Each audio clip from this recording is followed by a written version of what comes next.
Sir जैसे हमें ये तो पता होता है कि हमें अपने पैशन पे काम करना है, कि हम अगर अपने पैशन पे काम करेंगे तो हम अपनी लाइफ में अच्छा कर सकते हैं। पर sir most of the case हमें यही नहीं पता होता हमारा पैशन क्या है। तो जैसे अगर आपकी बात करी जाए तो आपके लिए पैशन का मतलब क्या है? What do you mean by passion? Passion का मतलब है जिस काम को करने में हमें मजा है, मतलब हमें ऐसा ना लगे कि हम काम कर रहे हैं। तो ऐसे कौन से काम है जिसको करने में आपको मजा आता है? सर फोन चलाना, गेम्स खेलना, वीडियो गेम्स खेलना।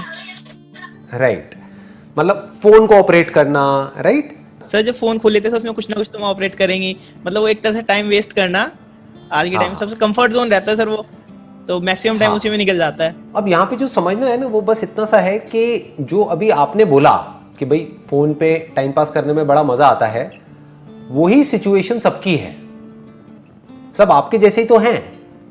मतलब ये मान लो 18 साल से लेकर के, बल्कि 18 से भी और कम कर दो, मान लो 15-16 साल से लेकर के ये 22-23 साल की जो एज होती है, इस एज ग्रुप में सब कहाँ बैठे हैं, क्या करते हैं सुबह से रात तक? ज्यादातर लोग मोबाइल पे टाइम पास करते हैं, राइट? Yes sir. तो अगर वो लोग सब मोबाइल पे बैठे हैं तो क्या ये एक बहुत बड़ी अपॉर्चुनिटी नहीं है? क्या यहाँ पे आपको कुछ नजर आ रहा है या नहीं आ रहा है? फ्यूचर क्या है? नजर तो आ रहा है। हाँ, नहीं, फ्यूचर क्या है? देखो ये आपके इंटरेस्ट से भी कनेक्टेड हो गया और यहां पर एक बहुत बड़ी अपॉर्चुनिटी भी है। Future is mobile. आने वाले टाइम में टीवी कोई नहीं देखेगा। ये 18-19 साल, 20 साल, 22 साल, कितना टीवी देखते हो आप? बहुत कम। और मोबाइल पे कितना टाइम स्पेंड करते हो? बहुत ज्यादा। सही कह रहा हूं? हाँ। वेब सीरीज ज्यादा देखते हो, टीवी सीरियल्स कम देखते हो, ऐसा ही है ना? यस सर, ऐसा ही है। देखते हो क्या बैठ करके कि रसोड़े में कौन था, ये वो व्हाटएवर, देखते हो? टीवी सीरियल देखते हो? नहीं सर, वो नहीं देते सर। अभी तो टाइम ऐसा चल रहा है, सेशन के सेशन खत्म हो जाते हैं एक दिन में। सब वेब सीरीज पूरी खत्म। सेशन मतलब आप कह रहे हो सीरीज, पूरी की पूरी सीरीज एक दिन में खत्म हो जाती है, मतलब शुरू करते हैं तो छोड़ने का मन नहीं करता। Yes sir. तो ये जो हालत छोड़ने का मन नहीं करता, ये जो हालत आपकी है, ये जो एडिक्शन आपको है, यही आपकी पूरी की पूरी जनरेशन को है। आज की जो पूरी जनरेशन है सबका यही हाल है, 99% लोगों का। तो यहां पर एक बहुत बड़ी अपॉर्चुनिटी है। मतलब फ्यूचर क्या है? फ्यूचर में ना तो कोई टीवी देखने वाला है, ना कोई अखबार पढ़ने वाला है, यस सर, राइट? ना जो ट्रेडिशनल मीडियम्स हैं उसका कोई इतना यूज रह जाएगा, यूटिलिटी रह जाएगी। तो इसका मतलब जो एडवर्टाइजर्स हैं, जो ब्रांड्स हैं, अगर उनको अपने प्रोडक्ट्स को, सर्विसेज को मार्केट करना है तो उनके पास में कोई चॉइस नहीं है, उनके पास में सिर्फ एक ही ऑप्शन है, वो है mobile phone. Mobile phone advertising and marketing is going to be the biggest advertising in the next 10 years और 20 years। तो आप अभी सीखो ना, वो सीखने में मजा भी आएगा। आप समझ गए? मजा आएगा नहीं आएगा? देखो अभी आपको मजा आता है टाइम खराब करने में, और उस टाइम खराब करने के आप पैसे देते हो अपनी जेब से। फ्री में तो टाइम पास नहीं हो जाता ना। इंटरनेट जो आप यूज करते हो, उस इंटरनेट के आप पैसे देते हो हर महीने। उसके अलावा अगर वेब सीरीज देखते हो तो Amazon प्राइम को, नेटफ्लिक्स को, उनको भी पैसे देते हो। तो अभी तो आपकी जेब से, आपके पेरेंट्स की जेब से पैसे जा रहे हैं। सोचो अगर कुछ ऐसा हो जाए कि आपकी जेब में पैसे आने लग जाए तो मजा आएगा या नहीं आएगा? बहुत मजा आएगा सर, बहुत मजा आएगा। आप समझ गए? तो मजा आएगा। इसको बोलते हैं अपने पैशन को प्रोफेशन में कन्वर्ट करना। और एक बार आपकी जेब में पैसे आने लग गए, फिर आपको किसी मोटिवेशन की जरूरत नहीं है। डिजिटल मार्केटिंग के थ्रू, मोबाइल मार्केटिंग के थ्रू अगर दिमाग से आप चलोगे तो बहुत तरीके हैं जिन तरीकों से आप पैसा कमा सकते हो। There are lots and lots of ways. तो अब वो तरीके क्या हैं वो अभी आपको पता नहीं है, तो वो सीखो। ऐसे दुनिया में लाखों लोग हैं जो मोबाइल मार्केटिंग के थ्रू पैसा कमा रहे हैं घर बैठे बैठे, आपकी एज ग्रुप के ही, या आपकी एज से भी कम है, और वो लोग लाखों रुपए महीने का कमा रहे हैं। कैसे कमा रहे हैं? ये सवाल कभी हमारे दिमाग में आते ही नहीं है। क्यों? क्योंकि हम सब आते हैं वही नहीं, बहुत कम लोगों के माइंड में आते हैं। आते भी है तो उस डायरेक्शन में एक्शन नहीं लेते हैं। क्यों? क्योंकि हम सब उसी डायरेक्शन में भागते रहते हैं जो सब कर रहे हैं। मतलब सब अगर वो कर रहे हैं, ग्रेजुएशन कर रहे हैं तो हम भी ग्रेजुएशन कर रहे हैं, सब डिग्री के पीछे जा रहे हैं तो हम भी डिग्री के पीछे जा रहे हैं, सब ये कर रहे हैं तो हम भी वही कर रहे हैं। हम कभी दिमाग ही नहीं लगाते हैं कि दुनिया किस डायरेक्शन में जा रही है। तो दिमाग ये दौड़ाओ कि किस तरीके से ये मोबाइल मार्केटिंग से आप पैसा कमा सकते हो। क्योंकि मोबाइल में आपका इंटरेस्ट है तो मोबाइल आपके लिए पैशन हो गया। तो अगर इसको आप सीख जाते हो और यहां से आप पैसा कमाने लग जाते हो घर बैठे बैठे अपने मोबाइल से, तो उसकी कितनी लिमिट है, आप कितना कमा सकते हो? कोई लिमिट नहीं है। There is no upper limit. आज की डेट में आपको सही बता रहा हूं, इतना आसान हो गया है सब कुछ करना जिसकी कोई हद नहीं है। इंस्टाग्राम पे, फेसबुक पे, गूगल पे जा करके ऐड चलाओ और ऐड कितने में ऑन हो जाती है? 100 रुपए में, 200 रुपए में, 500 रुपए में। मतलब कुछ भी नहीं है, उतने में आप ऐड करके कोई भी प्रोडक्ट, कोई भी सर्विस मार्केट कर सकते हो। मेरे टाइम में क्या होता था, ये सब था ही नहीं। तो अगर ऐड करनी है या अपने प्रोडक्ट या सर्विस के बारे में किसी को बताना है तो कहां ऐड करनी पड़ेगी? अखबारों में, न्यूज़पेपर्स में, टेलीविजन में। वो ऐड कितने की आती है? लाखों रुपए की। तो जेब में लाखों रुपए है ही नहीं, तो हम काम कैसे करें? आप तो 500 रुपए में काम शुरू कर सकते हो जी। 500 रुपए को 5000 भी बना सकते हो, 5000 को 50,000 भी बना सकते हो, और 50,000 को 50 लाख भी बना सकते हो। बस आना चाहिए कि ये करते कैसे है, ये नॉलेज आपके पास होनी चाहिए जो अभी नहीं है। तो उन लोगों से सीखो जो लोग ये करते हैं और कैसे करते हैं। उसमें भी आपको 90% लोग फ्रॉड मिलेंगे जो बेवकूफ बनाते हैं। वो ये सिखाने के नाम पे आपसे पैसे ले लेंगे और वो पैसे लेकर के आप अमीर बनो ना बनो, वो अमीर बन जाएंगे।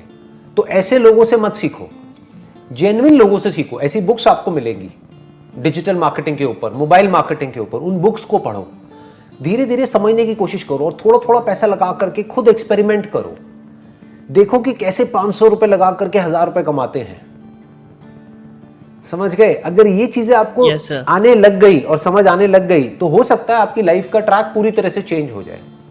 जो लाखों बच्चे हैं जो एक ट्रैक पे जा रहे हैं, उनसे बिल्कुल ही एक अलग ट्रैक आपका हो जाए। लेकिन हम ऐसा कभी कोशिश ही नहीं करते हैं, हम कभी ट्राई ही नहीं करते हैं। आई एम 100% श्योर, आपकी एज है 21-22 साल, अभी तक आपने एक बार भी ट्राई तक नहीं किया होगा कुछ भी ऐसा करने का। नहीं किया ना ट्राई? सर ट्राई करा था पर उसका आउटपुट इतना कुछ खास नहीं आया, बीच में छूट गया वो। हाँ, क्यों नहीं आया आउटपुट? अब आप खुद बताओ। क्योंकि सर हम चाहते हैं इंस्टेंट रिवॉर्ड मिले हमें। क्योंकि आपने पहले सीखा ही नहीं। मैं क्या बोलता हूं अपने हर सेशन में, पहले सीखो फिर करो। तो पहले आपने डीपली नहीं सीखा, डीपली नहीं समझा कि कैसे करते हैं, क्या करते हैं। बस ऐसे ही कुछ भी करने की कोशिश करी और थोड़ा सा फेल हो गए, या मान लो उसमें 500-700 हज़ार रुपए डूब गए, बस उसके बाद में आपने कहा चलो छोड़ो बेकार है। अरे ऐसे नहीं होता है जी, ऐसे नहीं होता है।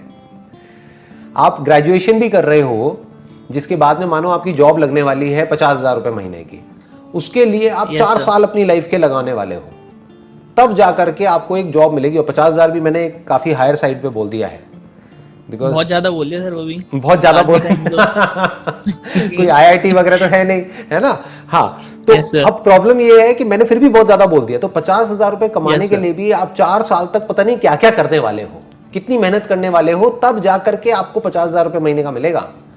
और डिजिटल मार्केटिंग में जो मैं बात कर रहा हूं उसमें हम क्या चाहते हैं कि आज मैं शुरू करूं 500 रुपए लगा करके और कल से मेरे पास में 5,000 रुपए आ जाए। अरे भाई, अपने लाइफ के 1-2 साल, 3 साल, 4 साल दो तो सही, चाहे पार्ट टाइम बेसिस पे ही सही, दिन के 1-2 घंटे ही सही। तो 1-2 साल के अंदर अंदर हो सकता है आप एक्चुअल में लाखों रुपए भी कमाने लग जाओ। इसको बोलते हैं अपने पैशन को प्रोफेशन बनाना। और होता क्या है, जब हम शुरू करते हैं ना किसी भी काम को, सोचते हैं कि मैं मोबाइल मार्केटिंग करने वाला हूं, लेकिन जब करना शुरू करते हैं तो आइडियाज आने शुरू हो जाते हैं। फिर जब आप प्रैक्टिकली करोगे ना तो सोचोगे कुछ और करके एक्चुअल में कुछ और होने लग जाएगा। फिर आपके प्लान्स चेंज होंगे, फिर वो इंप्रूव होते होते होते होते 5 साल में आप जब पीछे मुड़ करके देखोगे तो आपको खुद पे हंसी आएगी कि यार मैंने क्या सोच के शुरू किया था, आज देखो मैं कहां पहुंच गया। हर एक के साथ ऐसे ही होता है। Yes sir. हमारे साथ गड़बड़ क्या होती है, हम आगे नहीं बढ़ते हैं, छोटा मोटा कहीं कोई फेलियर आ जाता है, बस छोड़ देते हैं। अपना ग्रेजुएशन का जब एग्जांपल लो, अगर एक आध बार आपकी कोई कंपार्टमेंट आ गई, क्या बोलते हैं, कंपार्टमेंट बोलते हैं, कोई और वर्ड यूज करते हैं, क्या बोलते हैं? बैक बोलते हैं, बैक बोलते हैं, बैक। तो अगर एक आध बार आपकी कोई बैक आ जाती है, यानी कि आप नहीं पास कर पाए किसी एक सब्जेक्ट में, तो क्या करते हो? छोड़ देते हो ग्रेजुएशन, दोबारा अटेम्प्ट करते हैं, दोबारा अटेम्प्ट करते हो, राइट? तो हम यहां पे भी ऐसा क्यों नहीं करते हैं? जब अपने पैशन को प्रोफेशन बनाने की बारी आती है तब हम ऐसा क्यों नहीं करते हैं? क्योंकि हम इस चीज को समझते नहीं है, इसकी इंपॉर्टेंस को नहीं समझते हैं। सोचो ऐसी लाइफ जीने में आपको कितना मजा आएगा कि आप अपने इंटरेस्ट का काम कर रहे हो, खुद आप अपने बॉस हो, कोई आपका बॉस नहीं है, और खुद अपने हिसाब से काम कर रहे हो, अपने घर बैठे बैठे या दुनिया के किसी भी कोने में, मानो गोवा में बैठे हो अपने मोबाइल पे और वहां से आप पैसा कमा रहे हो। ऐसा भी हो सकता है आपकी लाइफ में। बट ऐसी लाइफ को पाने के लिए, पाना सब चाहते हैं, ऐसी लाइफ पाना सब चाहते हैं, लेकिन उसको पाने के लिए जो अपनी वॉट लगवानी पड़ेगी, वो कोई वॉट लगवाने को तैयार नहीं है। समझ गए ना Yes, प्रॉब्लम? हाँ, उसके लिए जो Yes, मेहनत करनी पड़ेगी या हार्ड वर्क करना पड़ेगा या स्मार्ट वर्क करना पड़ेगा, वो कोई नहीं करना चाहता। सब चाहते हैं कि कोई आए और मेरे को कोई शॉर्टकट दे दे, कि मुझे कुछ ना करना पड़े, बस मेरा काम अपने आप ही हो जाए या फटाफट से हो जाए। उसके लिए पेशेंस नहीं है हमारे अंदर। तो आप इमेजिन करो 10 साल बाद आप अपने लिए कैसी लाइफ चाहते हो, और उसके लिए अपने आप को कमिट करो कि अगले 2 साल मैंने कमिट करे कि मेरे को 10 साल बाद ऐसी लाइफ चाहिए, तो उसके लिए अगले 2 साल तक मैं इतने घंटे इस काम पे देने वाला हूं, अपने पैशन को प्रोफेशन बनाने की कोशिश में। अगर 2 साल में भी कुछ नहीं हुआ तो जो कर रहा हूं वो तो कर ही रहा हूं। ग्रेजुएशन तो चल ही रही है, आगे जॉब वॉब तो चल ही रही है, वो तो चलता ही रहेगा, पर कोशिश तो करूं, क्या पता कुछ हो ही जाए। सर अगर आपको चांस मिलेगी आप वापस से एट द एज ऑफ 21 चले जाएं, तो आप क्या करना चाहेंगे सर? हमें क्या सजेशन देंगे आप अगर एट द वापस 21 की एज में आ जाएं? वापस से 21 की एज में चला जाऊं, मैं कोई भी काम करूंगा, Yes, लेकिन एक बात पक्की है, उस काम के लिए सबसे पहले मैं मोबाइल मार्केटिंग सीखूंगा, डिजिटल मार्केटिंग सीखूंगा। अगर किसी को डिजिटल मार्केटिंग आती है तो वो कोई भी काम कर सकता है, उसके लिए खेल है किसी भी काम को करना। जैसे अगर आपने फोटोग्राफी का कोर्स कर लिया तो Yes, बहुत sir. सारे लोग हैं जिनको आपकी जो फोटोग्राफी आप सर्विसेज दे रहे हो उसकी जरूरत है, तो आपको अपनी मार्केटिंग करनी आनी चाहिए। अगर मार्केटिंग करनी आती है तो आप एक सक्सेसफुल फोटोग्राफर बन जाओगे। मतलब समझ गए? अगर किसी को जरूरत है एक फोटोग्राफर की, और जिस वक्त उसको जरूरत है उस वक्त उसको आपकी एड दिख जाती है और वो आपको कॉल करता है और आपको बुलाता है, तो आप पैसा कमाओगे। ऐसे ही तो पैसा कमाते हैं। Yes sir. तो आप चाहे कुछ भी करो, किसी भी प्रोडक्ट में, किसी भी सर्विस में चले जाओ, लेकिन अगर आपको मार्केटिंग आती है तो आप बहुत आगे जा सकते हो।